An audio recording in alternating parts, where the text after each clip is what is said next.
하나님 말씀은 175페이지 요한복음 16장 20절에서 24절까지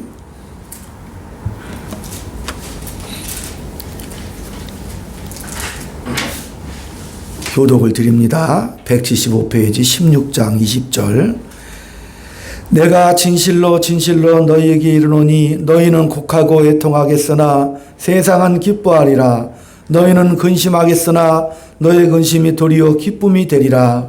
여자가 살아게 되면 때가 이르렀으므로 근심하라. 악을 낳으면 세상의 사람만 기쁨으로 말미암아 그 고통을 다시 기억하지 아니하느니라. 지금은 너희가 근심하나 내가 다시 너희를 보리니 너의 마음이 기쁠 것이요 너의 기쁨을 빼앗을 자가 없으리라.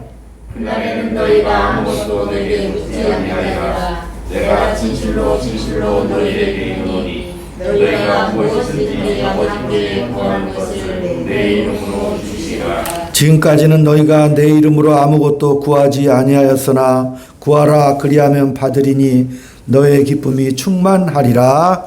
아멘. 인사 나눕니다. 주의 사랑으로 사랑합니다. 사랑합니다. 성도님 덕분에 행복합니다. 큰 덕분에. 예수님은 나의 구주심을 믿습니까? 하나님은 나의 아버지 되십니다. 아멘. 이런 믿음의 고백이 우리의 삶 속에서 충만하시기를 축원을 드리고, 오늘 이 본문을 말씀을 들어가기 전에 지난 시간에도 또 오늘도 먼저 구약의 역사, 왜 이 본문이 우리에게 소중한지, 하나님이 어떤 일을 하셨는지를 먼저 살펴보고 이렇게 계속 구약의 역사를 한번 살펴봅니다. 하나님의 택함을 받았던 이스라엘이죠. 이스라엘의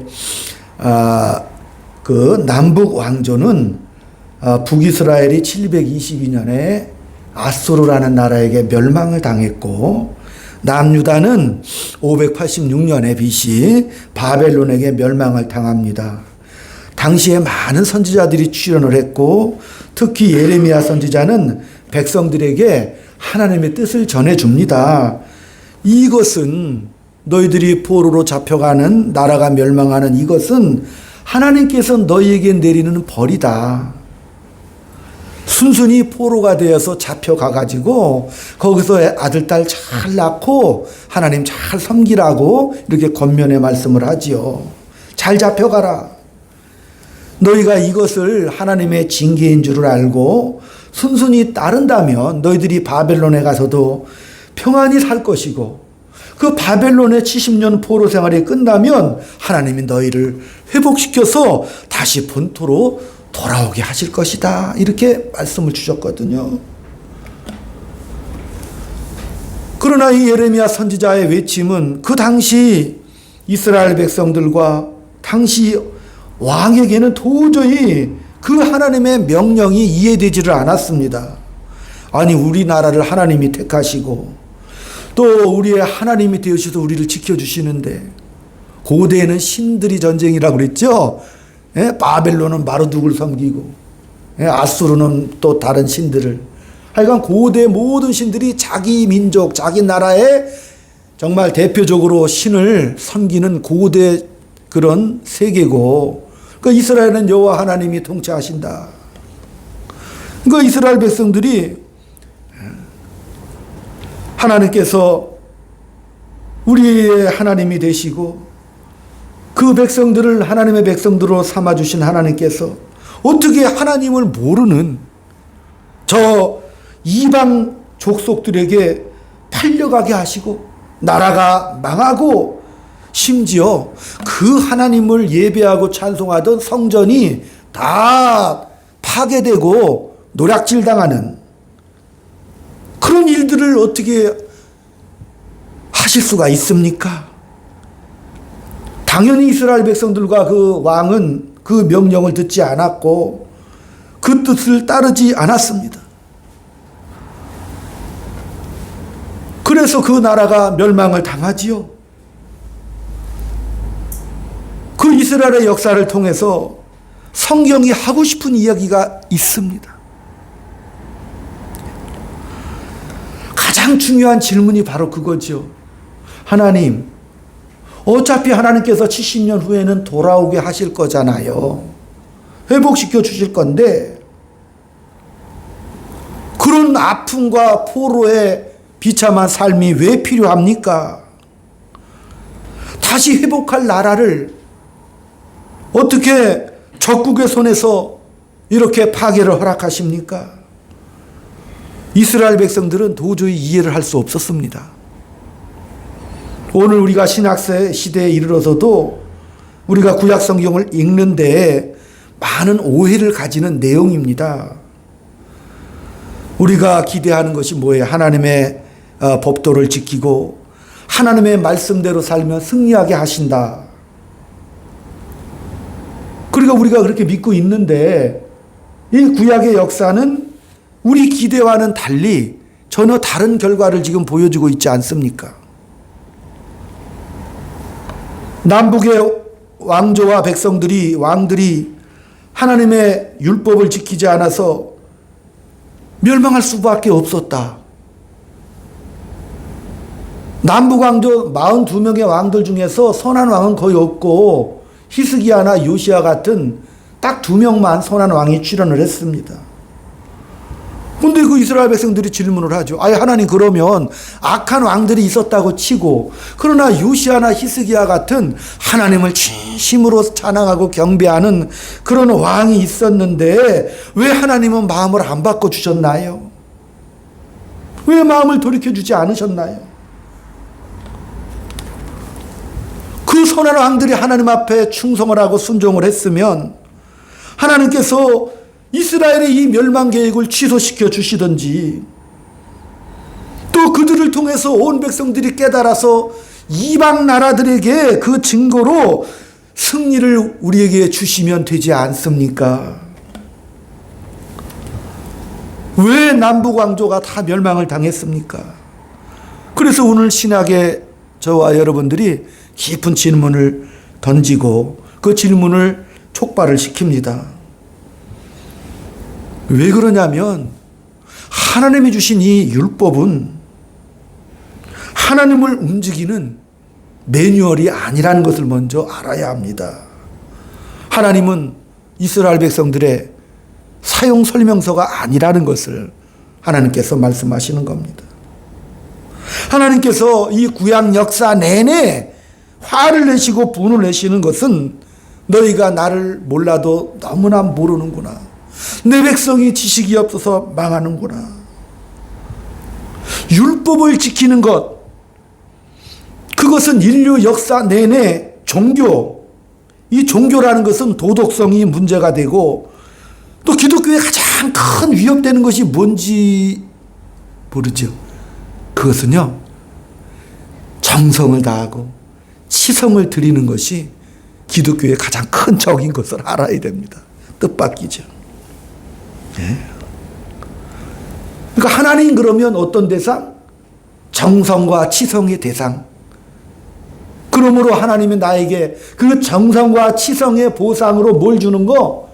배상을 해주시고 보상을 해주는 하나님으로 그 하나님의 사용 설명서를 그렇게 이해한 거예요. 그렇게 하나님을 바라본 거고, 하나님을 열심히 섬겨서 정성을 다하면 하나님은 우리에게 우리가 요구하는 그 답을 주실 것이다라는 그런 믿음을 가지고 있었단 말이죠. 하나님은 그렇게 대접받는 것을 싫어하셨거든. 제일 화를 내시는 부분이 그겁니다. 그래서 구약의 역사가 나는 하나님이다 이렇게 말씀하시는 거지. 나를 알아라. 너희들이 전혀 지금 나를 모르고 섬기고 있구나. 구약 내내 그 말씀을 하시는 거예요. 신약에 와서 어느 율법사가 예수님한테 와서 예수님, 그 율법에서, 그 구약 율법에서 가장 큰 계명이 뭡니까? 우리 예수님이 첫째는 하나님을 사랑하는 거다. 둘째는 이웃을 사랑하는 거다. 그러니까 이 율법 자체가 어떤 매뉴얼이 돼버리면 안 된다는 거죠.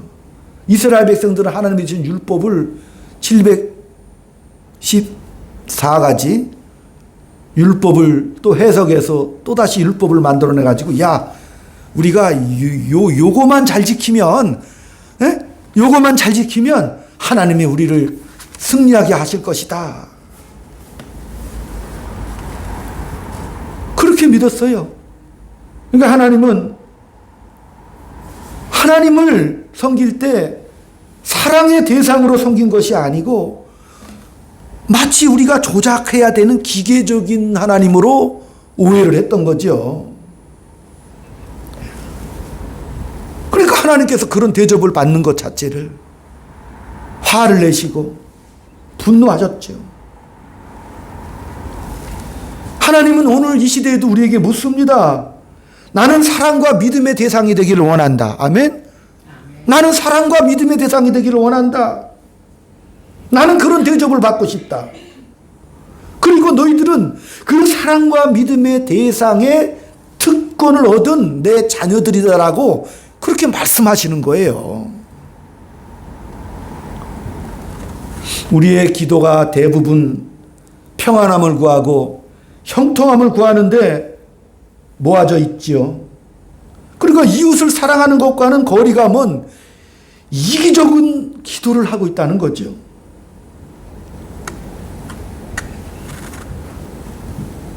자기 잘 살기, 나 하나 잘 살기 바쁜 존재로.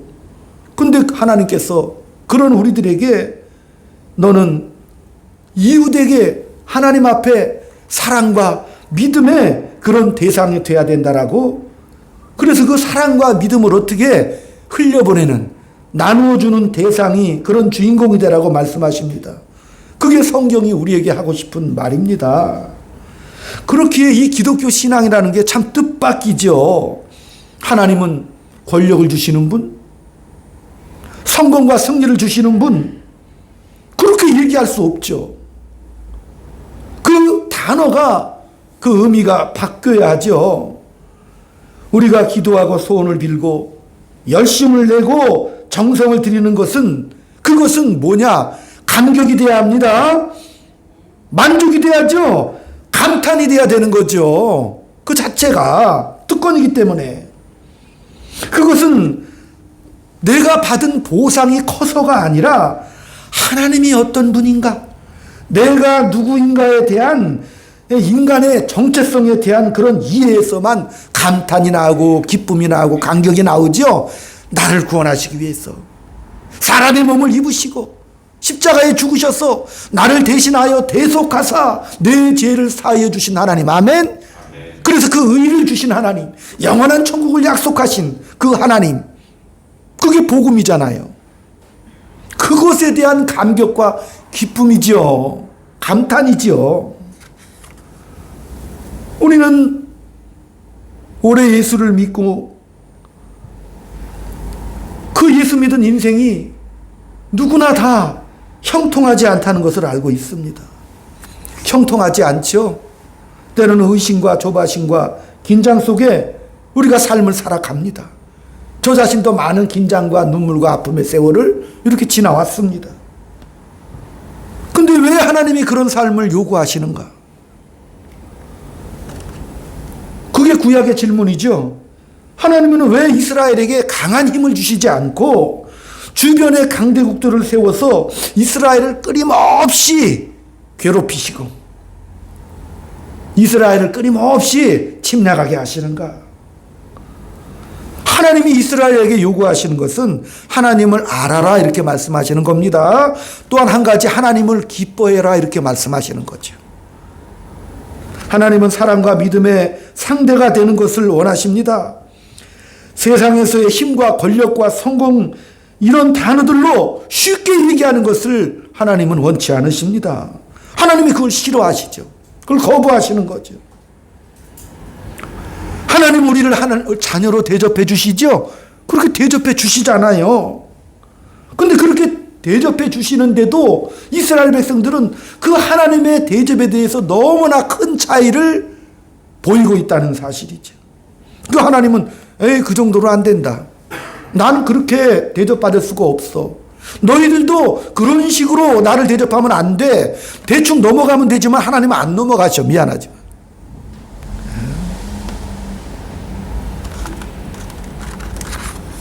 하나님은요, 신이 인간을 대신해서 죽으실 수 있다. 그걸 보여주신 것이 기독교입니다. 그런 증거를 오늘 우리가 요한복음을 더듬으면서 찾아보고 있지 않습니까? 신이 인간을 위해 죽는다는 것은 우리가 가지는 성공과 경쟁과 자존심과는 전혀 상관없는 이야기라니까요. 사랑하는 사람만이 상대를 위해서 사랑할 수 있고, 우리가 사랑을 하면 상대를 위해서 무엇이든지 할 수 있지 않습니까? 상대방에게 요구하는 것은 딱 하나예요. 뭘 요구하죠? 오직 사랑의 반응을 요구한다는 거죠. 아무것도 바라지 않습니다. 이것이 하나님이 구약 백성들에게 하신 일, 그 백성들의 역사를 통해서 하신 일이고, 신약시대에는 우리 하나님께서 우리의 인간의 몸을 입고 십자가에 그 죽음을 당하시며 그 사랑을 보여주셨다는 것이죠. 구약 내내 하나님은 사랑의 대상을 원하셨고, 신약 내내 우리 몸을 입고 오셔서 그 사랑을 증명하셨거든요. 그러니까 하나님은 그 하나님의 백성들에게 야, 너희들 잘했다 못했다 이거 따지는 게 아니라니까요.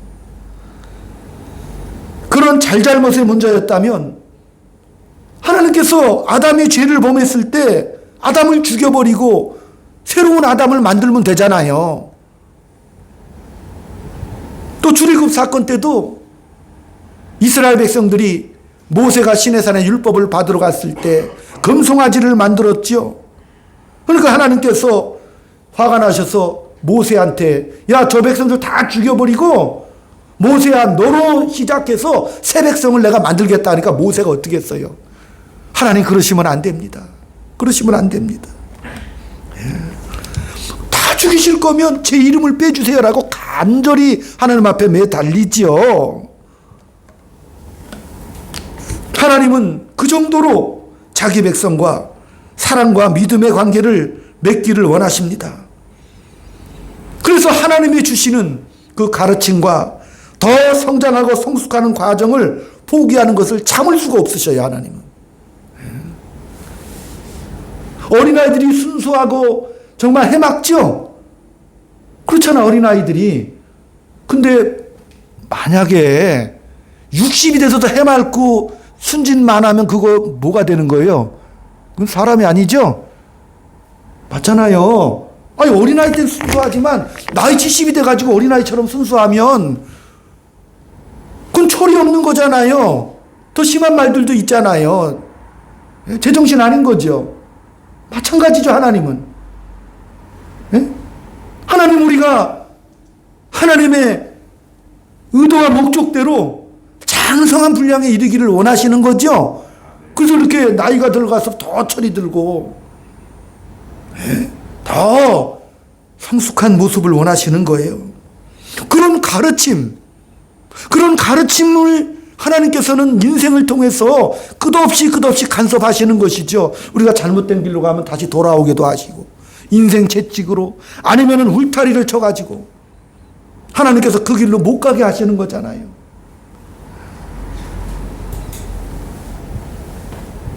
하나님은요, 우상을 섬기는 걸 문제로 삼지 않아요. 우상 자체가 없는 거잖아요. 하나님이 봤을 때는 뭘 섬기든 그건 하나님은 관심이 없으셔요.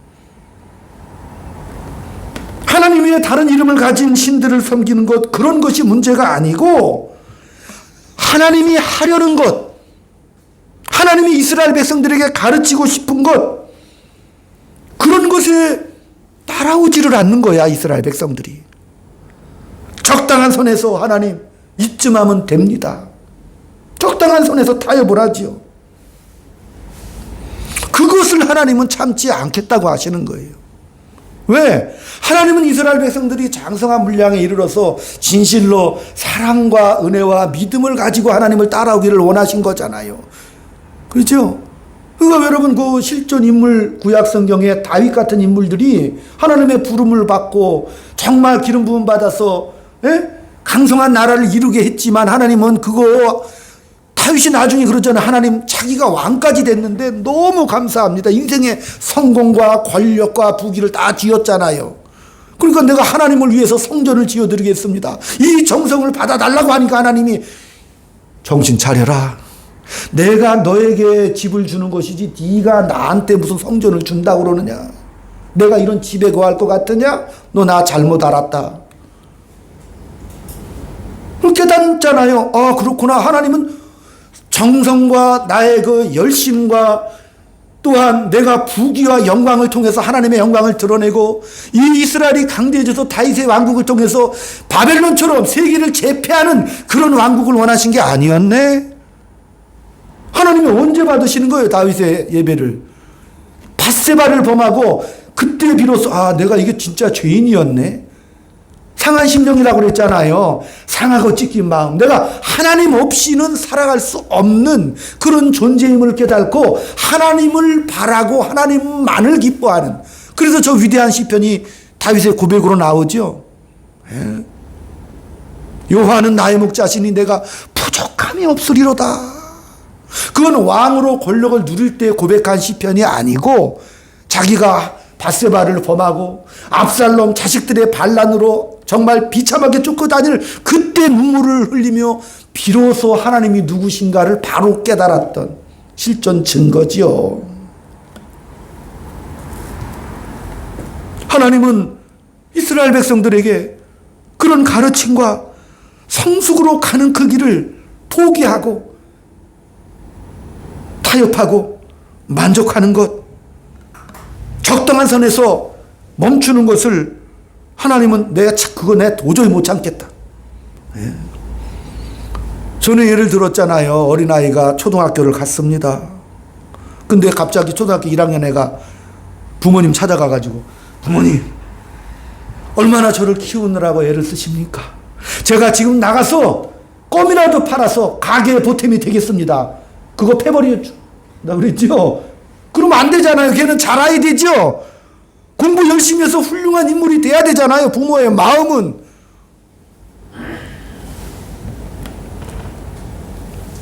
내가 언제 너보고 돈 벌어오라고 그랬냐. 예? 너 공부해서 훌륭한 사람이 돼야지. 그래서 내가 여태껏 고생하는 거 모르냐? 그게 하나님이 역사 속에서 자신의 형상대로 지음받은 사람에게 하신 꾸중이요 안타까움이라는 사실입니다. 예수 믿는 사람들 중에서도 하나님은 그저 뭐라고 생각해? 권력이라고 생각하고, 예?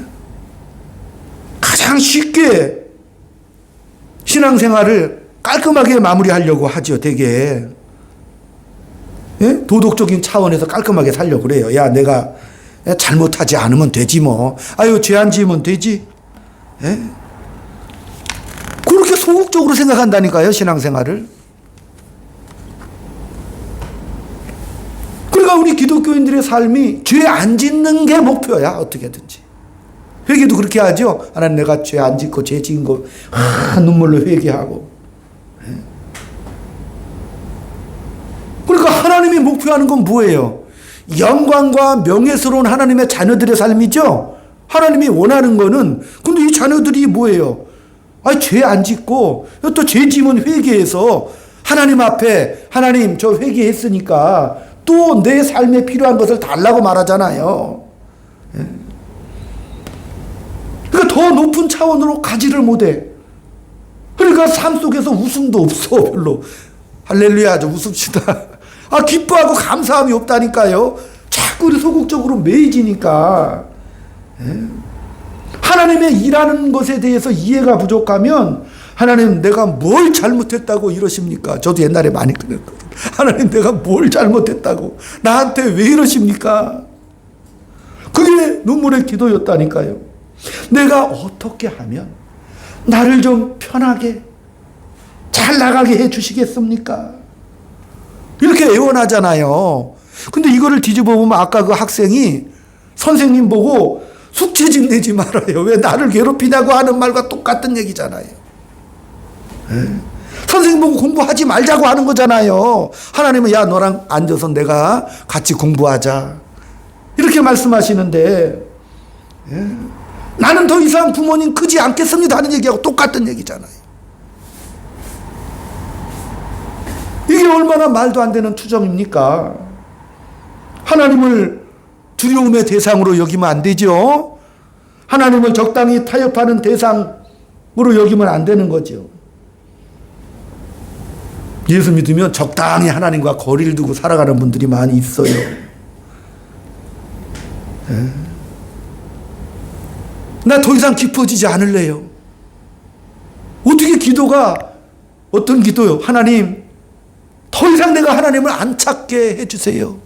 아쉬움 없게 해주세요. 그런 기도하면 안 돼요. 하나님 그런 거 원치 않죠. 하나님을 깊이 알고 하나님을 날마다 반가워하시기를 축원드립니다. 하나님은 기쁨을 함께 나누기를 원하시는 하나님이시고 언제나 내 편을 들어주시는 분이십니다. 하나님이 없다면 나의 삶이나 우리의 운명이 아무짝에도 쓸모없다는 그런 깊은 관계에 들어오는 것을 원하시는 거죠. 우리는 적당한 선에서 타협하려고 하는 이상한 선에서 서 있습니다. 그래서 잘잘못에 대해서 비난하고 판단하고 잘잘못의 차원에서 안심하고 그런 것에 빠지다 보면 더 훌륭해지고 더 위대한 삶을 사는데 관심도 없고 알지도 못합니다. 이스라엘 백성들은 이 문제에 대해서 실패해가지고 이제 가데스 바네라는 광야에 가서 12명의 정탐꾼들을 가나안에 보내지요. 그리고 나서 정탐꾼의 보고를 듣고 나서 기겁을 하고 절망해서 가나안에 들어가지 않습니다. 안 들어가려고 그래요. 애굽에서 탈출하자마자 사흘 만에 금송아지 만드는 이스라엘 백성들이 또 가나안 땅에 들어가는 길목에서 그 부정적인 보고를 받고 하나님이 어디로 가라고 그랬죠? 가나안에 들어가라고 그랬는데 안 들어간다고 그래요. 그러니까 하나님이 너무 똑같이 화가 나죠. 모세야, 똑같이 물어요. 모세야, 이 백성 다 죽여버리고 너로 내가 새 백성을 만들어자, 새로 시작하자, 이렇게 말하죠. 그러니까 모세가 하나님 앞에 또 눈물로 매달리죠. 하나님, 아니 그렇게 힘쓰고 애쓰시고 고생하셨잖아요. 예? 이집트를 탈출할 때 한 가지도 아니고 10가지로 계속 말씀하셨죠. 깨닫게 하시려고. 한 방이면 끝나는데 10번이나 나눠서 하시잖아요. 능력이 없어서가 아니죠. 이스라엘 백성들을 보고 깨달으라고 말씀하시는 거잖아요. 10번이나. 그리고 홍해바다 43.19km로 그냥 쫙 물벽을 세워서 그 백성들 다 이렇게 탈출하게 하시고 끌어주시고 인도하시는 그 하나님. 그러니까 모세가 하나님 그렇게 고생하시면서 우리를 이끌어 주셨잖아요. 이 백성 죽이시면 제 이름도 빼주세요라고 눈물로 버티죠. 모세가 버틴 거잖아요. 하나님 그러시지 말라고. 신약성경에 나오는 바울도 그런 인물이죠. 이스라엘 백성들이 하나님을 안 믿고 배반하고 이방에게 복음이 넘어가니까 하나님 이 백성들 다 살려주세요. 이 백성들 버리시면 안 됩니다. 내 이름도 빼주세요라고 바울도 막 버틴겼거든요. 이거 얼마나 우리가 감사합니까? 아멘. 네, 얼마나 감사해요. 그 하나님의 그 사랑이 우리에게 넘어왔으니 얼마나 감사합니까?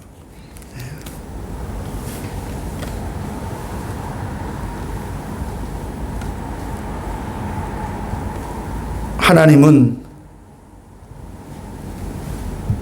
우리의 불순종으로 말미암아 벌을 내리시고 때로는 인생의 사건마다 인생 채찍으로 우리를 다스리시지만 그러나 죽여버리지는 않으시잖아요. 더 큰 데로 나아가는 하나님의 꼭 필요한 징계였다는 사실이죠. 왜 징계를 하시는 거예요? 사생자가 아니니까, 고아가 아니니까 우리를 징계하신다고 그랬죠? 예. 왜? 회복을 시킬 하나님이시기 때문에 그렇습니다. 죽여버리지 않는 한 그들에게 일어나는 그 모든 일은 모든 것이 협력하여 선을 이뤄주실 것을 믿습니까? 예, 그러니까 하나님 우리를 죽이지 않으시잖아요. 하나님의 목적과 하나님의 궁극적인 뜻에 도달하기까지 하나님은 손 놓고 계시는 분이 아니고 여일하신 하나님, 따라합시다. 살아계신 하나님. 살아계신 하나님. 하나님이 무슨 뭐 살았다 그 뜻은 지금도 일하고 계시고 간섭하고 계신다는 그 하나님이십니다. 예, 그 하나님 손을 놓고 있지 않아요. 예? 우리가 답을 알 수 없고 정말 불안하고 어두운 그런 나날들, 그죠? 그런 나날들을 통해서 하나님은 하나님을 알아라. 너희가 누군지를 알아라. 이렇게 말씀하시는 것이죠. 우리가 다 평안하고 다 잘 나가면 이렇게 나와서 맨날 예배드리고 기도할 수 있겠어요? 그렇지 않은 날도 많이 있죠?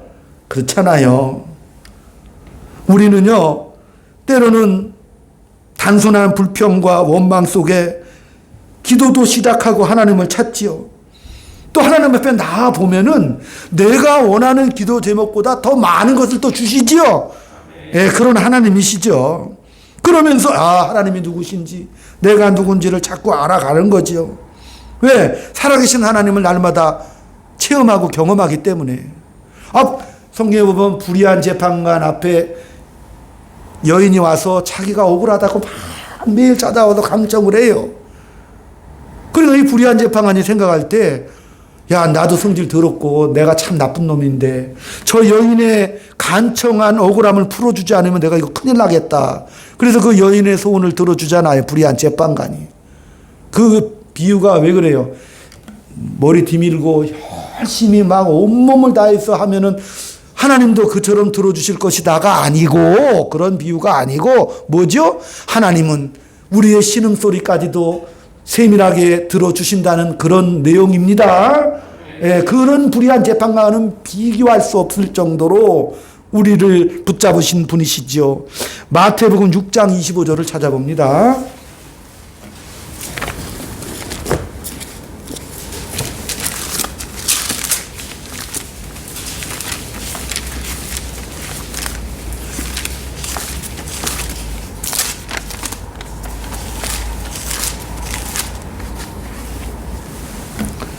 자, 시작.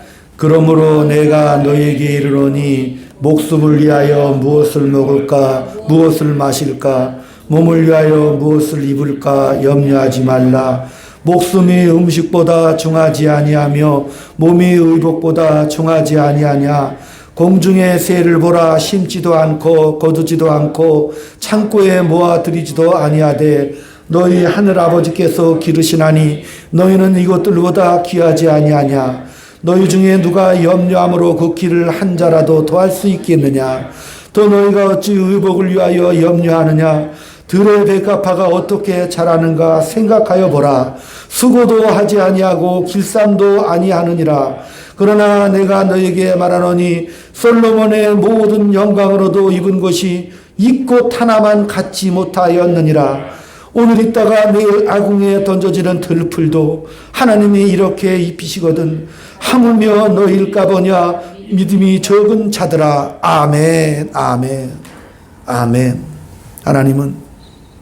하나님은 뭐예요? 들에 핀 백합화, 하늘 나는 공중의 새도 먹이시고 입히시죠. 하물며 너희들이라. 하나님 말씀하시는 게 뭐예요? 내가 하나님이다. 아멘.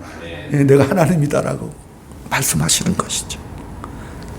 우리 현실 속에서 이제는 뭐예요? 내 인생을 적극적으로 지키시고 보호하시는, 붙잡으시는 그 하나님이 계시니까 그 하나님을 믿고 이제 소극적으로 살지 말고 뭐 어떻게 해라? 공격적인 삶을 살아라. 아멘. 공격적인 삶. 어떤 공격적인 삶일까요? 베드로 후서 1장 찾아봅니다. 천천히. 어떤 공격적인 삶? 베드로 후서 1장 4절부터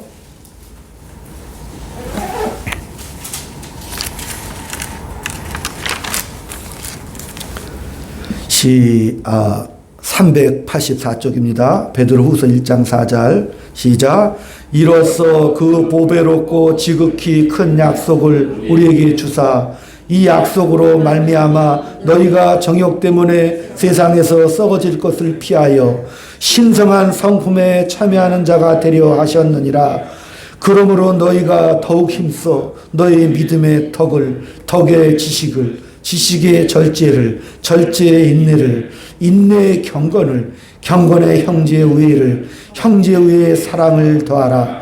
이런 것이 너희에게 있어 흡족한즉 너희로 우리 주 예수 그리스도를 알기에 게으르지 않고 열매 없는 자가 되지 않게 하려니와, 이런 것이 없는 자는 맹인이라 멀리 보지 못하고 그의 옛죄가 깨끗하게 된 것을 잊었느니라.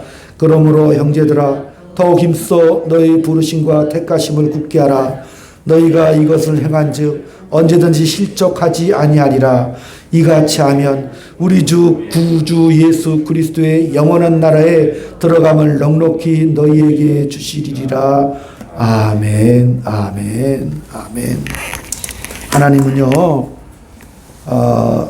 우리들에게 더욱더 하나님의 성품에 참석해서 더 크게 자라가라고, 그런 오늘을 살라고 이렇게 말씀하십니다. 예. 오늘을 우리가 하나님의 자녀로 하나님을 섬기면서 살아갈 때 하나님께서 우리를 기뻐하신다는 그 사실입니다. 아멘. 기도하겠습니다. 아버지 하나님, 하나님을 아버지로 믿고 섬기게 하심을 감사합니다.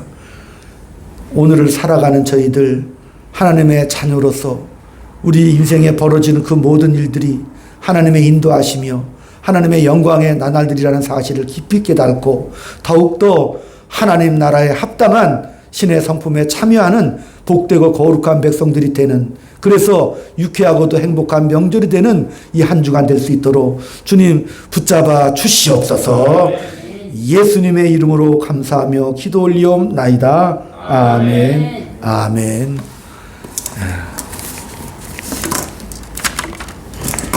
우리 예배 후에는 저 위에 그 식당에 가서 식사를 하도록 하겠습니다. 또 우리 박세영 형제 감사해요. 또 하나님 말씀을 혹시라도 잘 이렇게 성경 말씀이나 설교 말씀이 잘 이해가 되지 않을 때 집에 가서 유튜브를 꼭 한번 들어보셔야 돼요. 왜냐하면 내용들이 조금 이렇게 연결이 되기 때문에 지난주에 한 거, 이번 주에 한 거, 또 다음 주에도 이제 또 이런 말씀을 드리겠지만은 같이 연결해 가지고 하나님이 원하는 목적과 방향을 잘 살펴보는 한 주간 되시기를 부탁드립니다. 364장 찬송 드립니다.